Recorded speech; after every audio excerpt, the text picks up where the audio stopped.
Pretty parrot. Alright, Parakeet. just join us. We still have about 6 minutes before the show starts, so you're more than welcome to take a closer look at some of our parrots and take some pictures. Just please give them plenty of personal space to have their name, by sight, and trust us from personal experience it hurts really bad. We also have some neat things on the board. We have our seafood watch guide, which you will learn more about at our dolphin show, which comes up after this. We have crossword puzzles, natural ways to eliminate pests, and what you can do, your part for marine pollution. Other than that, we'll get started real soon. Oh, this guy's so colorful. Oh, it's a pretty parrot.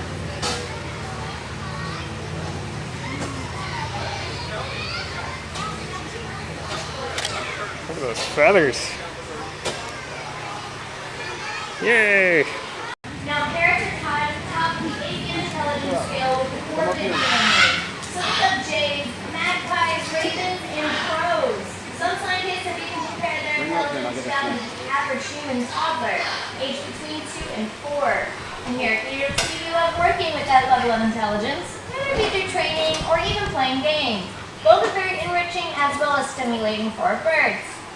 So I'm going to introduce you folks to our first game. This is the Psychologists' Colorforms board. I know you're thinking, that's just a play toy.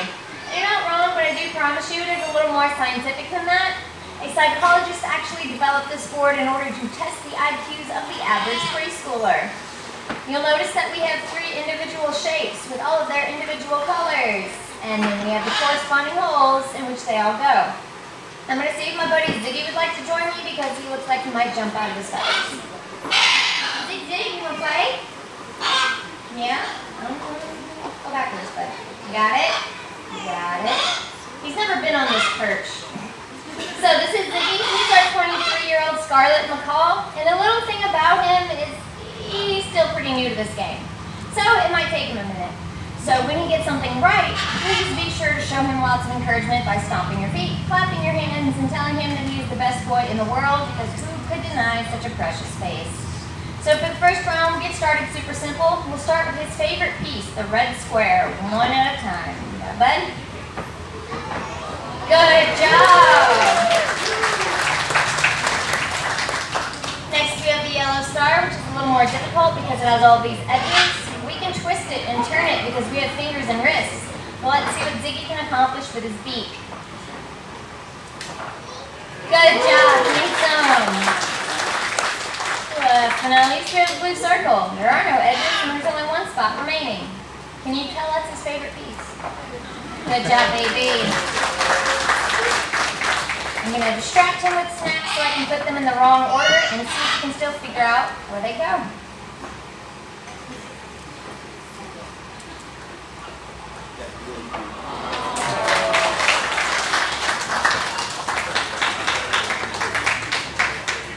Very good, Ziggy.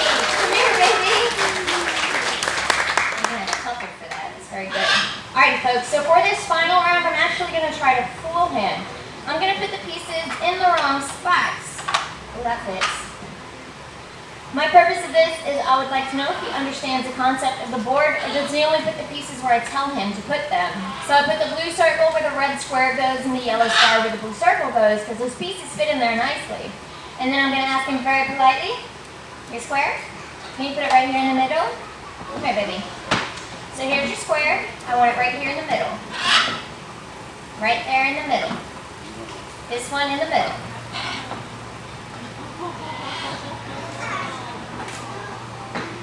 Okay. Do what you want. It's fine.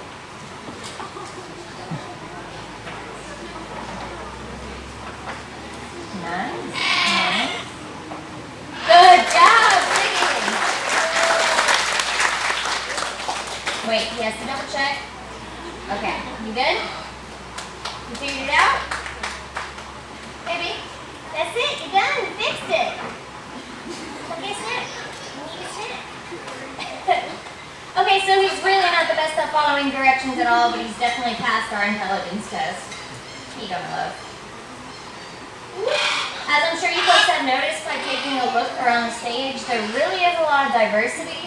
We have a lot of different sizes, a lot of different colors, patterns. We even have a lack of color like this beautiful Moluccan cockatoo birdie. So this raises a question. What makes all of these birds a parrot? So there are actually 3 physical characteristics that put the birds in the order of Psittaciform. Parrot is just a common name. And I'll give you folks a hint for the first characteristic. It's the most obvious and definitely the most terrifying.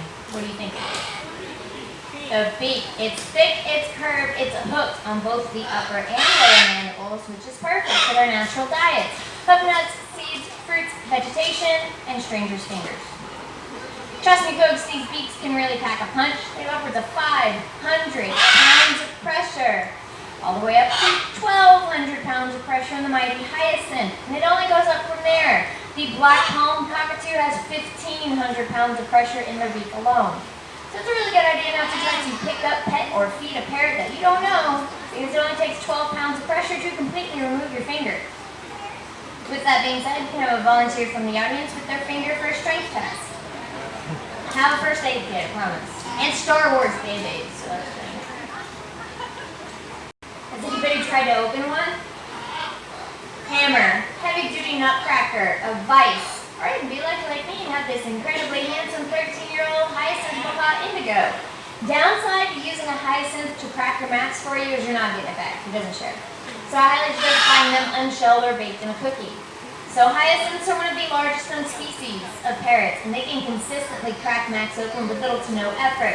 But what you'll notice, instead of him just completely crushing it to get to the good stuff, he's going to manipulate it around his beak until he finds a weak point, and then he's going to crack it completely in half. That way he can get every bit of that mat. While he works on that, I'm going to head over here to my bestest friend, Oscar. We're going to try pistachios already. Already? How about cashew, Nicholas? Okay, so short legs are a necessity for parrots, folks, because they don't run, and they definitely don't swim. They perch, and they climb. So having a low center of gravity is perfect in order for them to stay balanced on their perches, as well as skinny little arms like mine. You'll also notice they are the perfect length. That could have been your finger. That's the perfect length to hold things up to their beak to manipulate and to eat. You'll also notice also the perfect length to scratch the good side on the head. So for the final physical characteristic, I'm going to head back here to our 36-year-old Verde macaw, Clover. Do me a favor as I walk around with this handsome boy, check out his absolutely adorable feet. So you'll notice that he has 2 digits that are pointing forward, and then he has 2 digits that are pointing backwards. So this is what we call zygodactyl feet. And I know it sounds like the name of a dinosaur, but bear with me. It is just a special term for a very special foot that is actually incredibly rare in the bird world. Out of 10,000 different bird species, very few actually have this specialized perching foot, which includes our parrot friends, toucans, woodpeckers, some owls, and even some osprey. So the advantage to having zygodactyl feet as opposed to the traditional perching foot, which you will notice from our cleanup crew around the park, those adorable little red-winged blackbirds. They have 3 toes that point forward, but only 1 toe that points backwards. So zygodactyl feet give them wide, firm bases in order to grip everything. They're also very dexterous. They can use their feet the way we use our hands, whether it's to eat, scratch the good spots, or even work with tools. And Clover here is pretty special because he has learned to use the combination of his zygodactyl feet and his short little legs in a way that's actually very challenging for parrots, and that is taking a stroll through his favorite blue barrel. What do you think, my love? So you'll notice right away that those short legs give him that necessary low center of gravity that will keep him balanced upright on the barrel. Combined with his zygodactyl feet giving him that wide, firm base in order to grip it. Try to imagine an ostrich or a flamingo, and if I'm being honest myself, try to do this. I highly doubt we would be as graceful as Clover is. You'll also notice in order for this handsome fella to get this barrel to move forward, he has to walk backwards. So he's backpedaling, and this is a trained behavior. You wouldn't see a parrot take off running backwards for any reason. You also might think it took him a really long time to learn how to do this. Folks, it took him 4 months to master, and he's gotten so good at it, he loves to show off, get some spins. We got 1. You think you can do 2, my love? got 2. You think you can squeeze in a 3rd? Nice job. Finish strong, bud. Nice. Look at you. Are you busy? So folks, there are around 360 different species of parrots, and unfortunately, over a 1/3 are dangerously close to extinction. And this is due to 2 major reasons. The first is deforestation. When we cut down trees for lumber and to make way for agriculture, we're actually destroying their natural nesting sites as well as their valuable food sources. The next is due to poaching. But not the way that you think. They're not captured and killed for these beautiful feathers. They are captured in bulk and then transported into different countries to be sold in the exotic animal pet trade. The majority of them do not survive the trip, so their population numbers greatly suffer. But due to a ban back in 1992, it is illegal to remove parrots from the wild and import them into the United States, as well as other well-developed countries. And thanks to this ban, we've actually been able to save about 4 million parrots a year. And to me, I think it's a pretty good start. Unfortunately, poaching does still exist today, but I can assure you that none of the parrots you will see here at Theater of the Sea were ever taken from the wild to bring you the parrot show. In fact, they were all domestically born and raised. And much of them, like Ziggy, are scarlet, Indigo are hyacinth, and even Birdie are Moluccan. They were donated to us from people who thought it would be a pretty fantastic idea to get a parrot as a pet without taking into consideration what a challenge it is to really have them. And I'm sure you folks can guess the #1 complaint you hear about when having a pet parrot. Nailed it. Noise. Some of these larger species you see, they're intended to be heard up to 2 miles away, which is pretty fantastic if you think about it, for communication out in the wild. It's really not so fantastic when they're trying to communicate with you from 5 feet away. Or from your living room at 5 o'clock in the morning. Trust me folks, this is every morning. And this absolutely stunning, most beautiful ball of crazy is Birdie, our 29-year-old Moluccan cockatoo.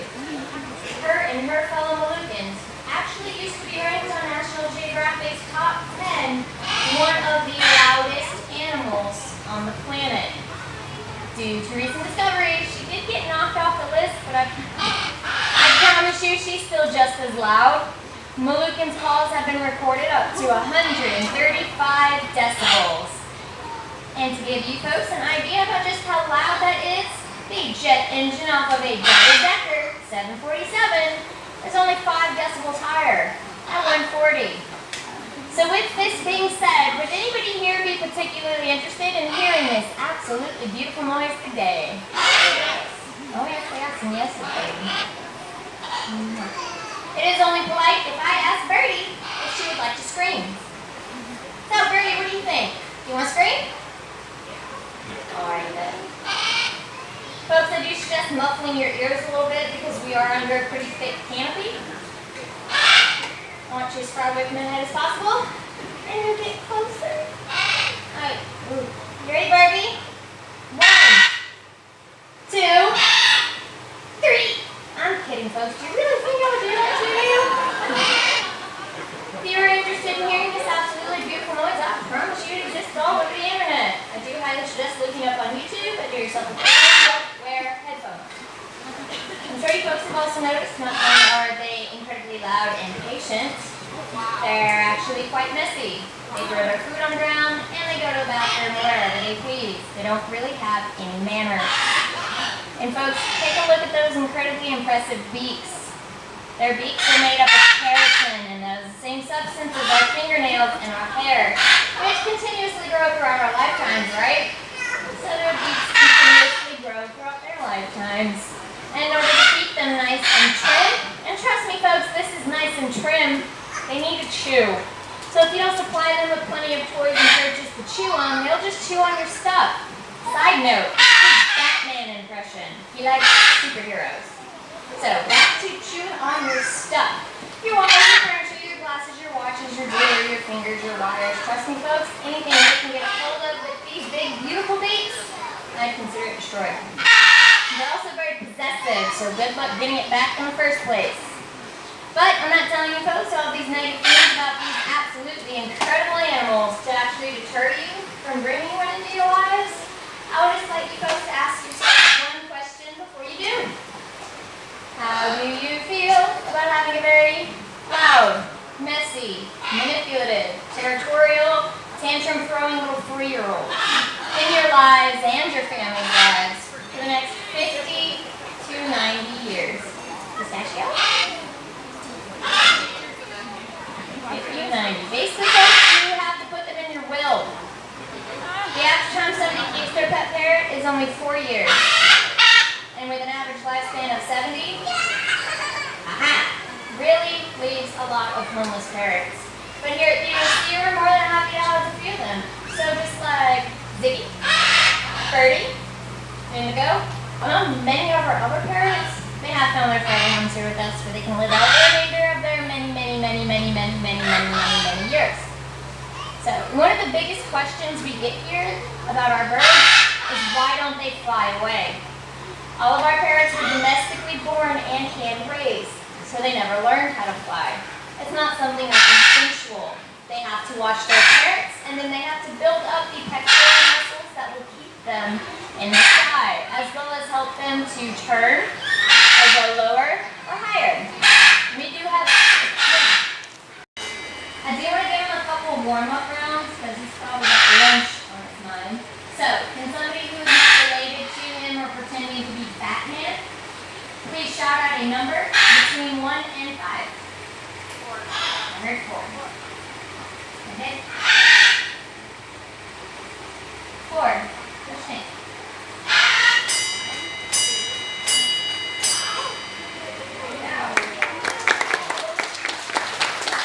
Tell us something just a little more challenging. A number between 6 and 10. 7.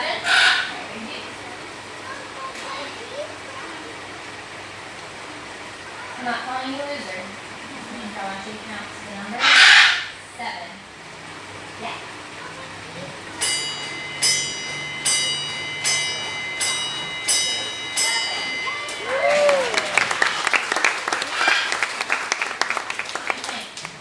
Alright folks, he's warmed up, so we're going to go ahead and take that 4 and that 7 and add them together.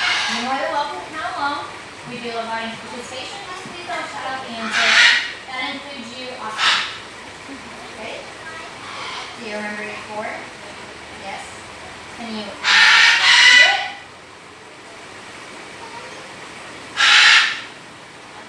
7. What do you think?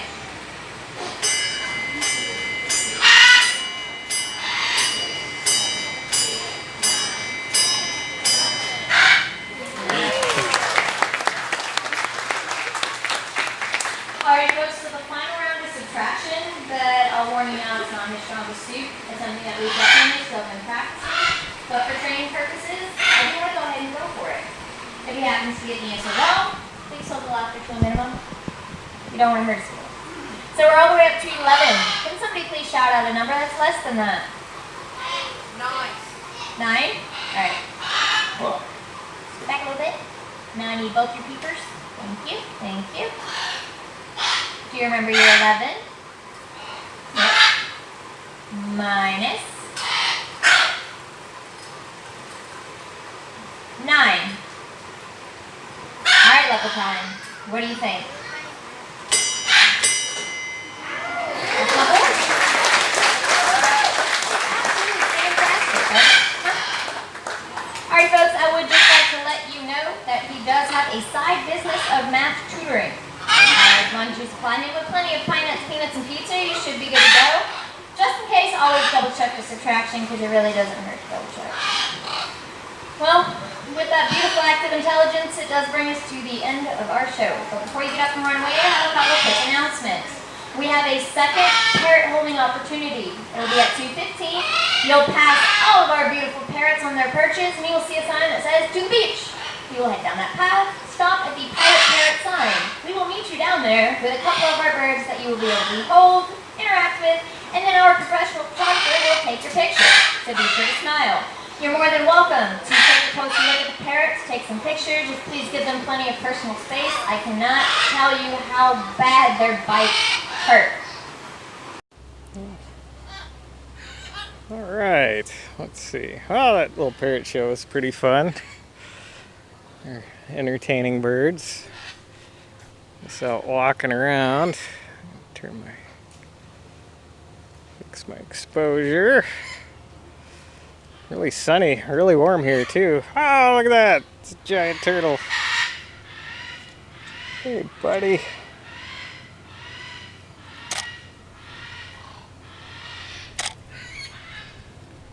Oh, he's big. Very cool. Yeah, I like turtles. Oh, hey turtle.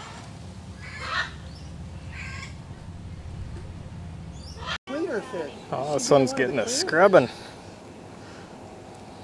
think you may be coming back around for another one. How about that?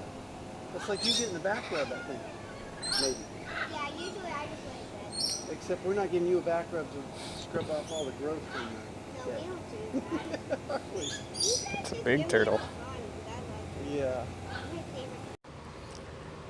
Interesting. To the beach. I mean, does that mean they got a beach too? This is pretty cool. Tropical area. I was gonna say if it was just that area is pretty tiny, but oh, if they got a beach too. All right.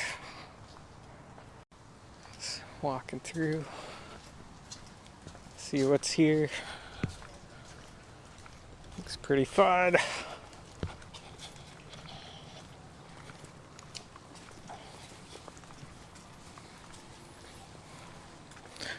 Oh, that's what you mentioned of the parrot show. You can hold a parrot. Very exciting.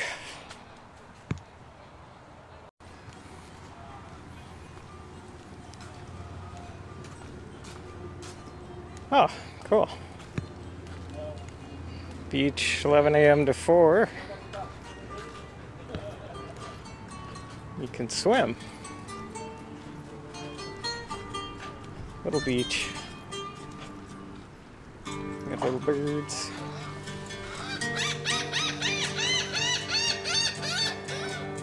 Very fun. Hey, buddy.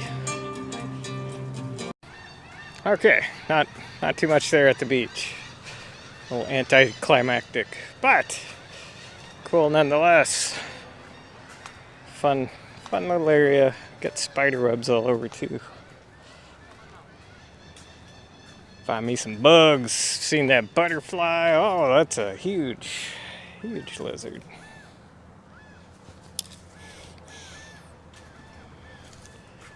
Seen a honeybee, a butterfly. I saw a monarch flying around in the parrot room.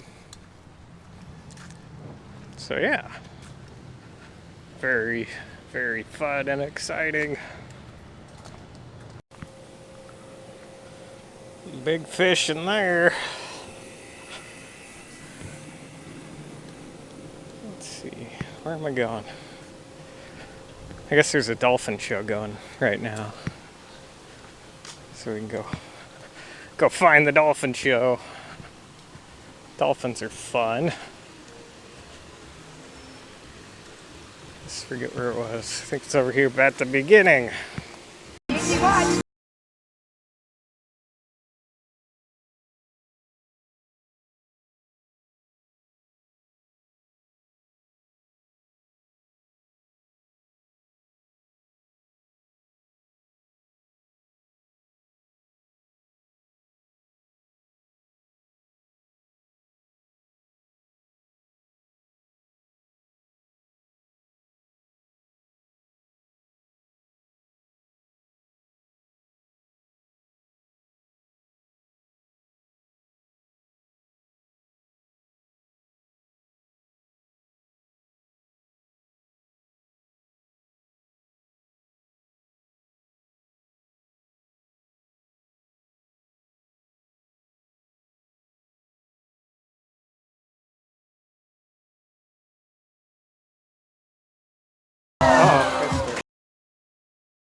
play sea lions. Good afternoon, everyone. Welcome to Sea Lion Stadium. My name is Allison. I'll be the trainer for the Sea Lion Show. And today I'm going to introduce you to Miss Jet. You want to wave hello to everyone again? Good. Jet is a 10-year-old female California sea lion. Now, as the name suggests, the California sea lion is native to the western coastline of North America, from British Columbia all the way down to Ecuador. But have you ever been to California? Nope. She's a native Floridian. You like it here, right? Yeah. So we're going to start off with a little bit of magic. I am not only a sea lion trainer, I'm also a magician. I am going to turn her into a walrus right before your very eyes. Abracadabra. Hocus pocus. Ta-da! She's a walrus. Good. Alright, well you guys are pretty encouraging. So for my second act, I'm going to make her head completely disappear. Alright, you ready? Here we go. Bippity, boppity, boop. Good. And it's back. Alright, well I think her vocal cords are stretched out. So she's going to sing her favorite song for everyone. Hit it, Jet. Warm it up. Good.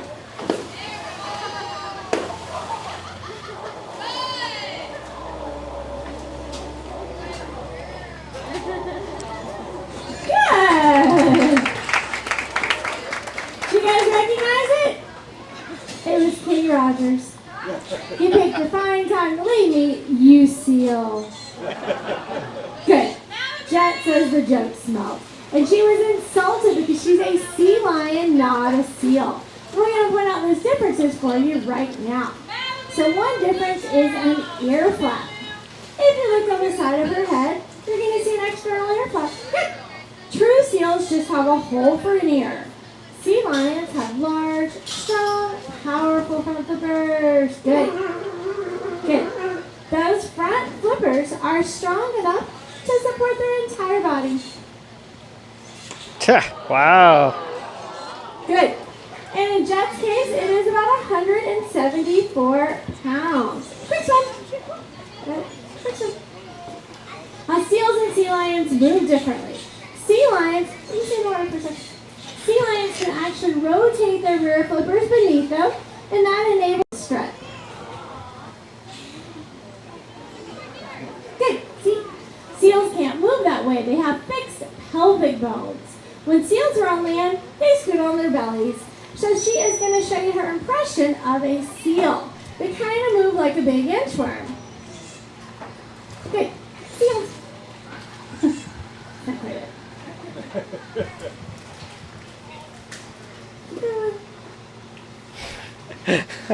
Jet. Seal.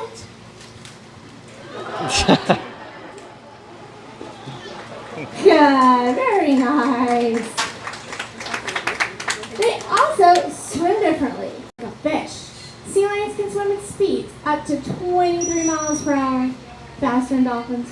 Dolphins are still pretty cool though, right? She's sticking her tongue out. Good. Don't tell the dolphin trainers. I think she likes them. She can leap up out of the water like a dolphin. So watch that yellow ball above the center of our pool. She's going to jump straight up, touch it with her nose. Jump. Good. Quiet, really. There's some bows. Seat up.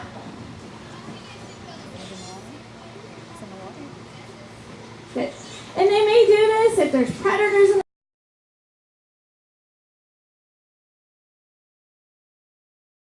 the areas like sharks or killer whales so they can escape. And just for speed. Good. And for fun. Girl. Fish there and then place it back into my hand. Would you all like to see this? So would I. Yeah. Alright, we're going to give it a shot though. Jet, you're going to hold this one. Don't eat it. Now, this takes a lot of willpower. She eats about 6 pounds of capelin. That's a capelin. She eats about 5 pounds of herring, 2 pounds of squid, some smelt and gelatin, but she loves to share. Yeah, mwah, 'cause she loves them, trust me. Lots of love, lots of fish and squid, and it won't be long before you have a real good buddy by your side. Okay, so she lives here with some friends and family. Jet is a mother. She has a son, Cole, who was born here. He is 2 years old. His father also lives here. He's Wow. good! Beautiful! So the length of time it takes to train each behavior depends on the animal you're working with. Can you think about it? Think about it. You kind of scratch like a dog. Good girl. Now she is very agile. She's going to show off a few of her. Ooh, look at all the pretty fish. The sea turtle. Not sure what's with the things in its shell. Looks like it's making him float. Ooh, fishies. Aw, pretty birds. They're loud.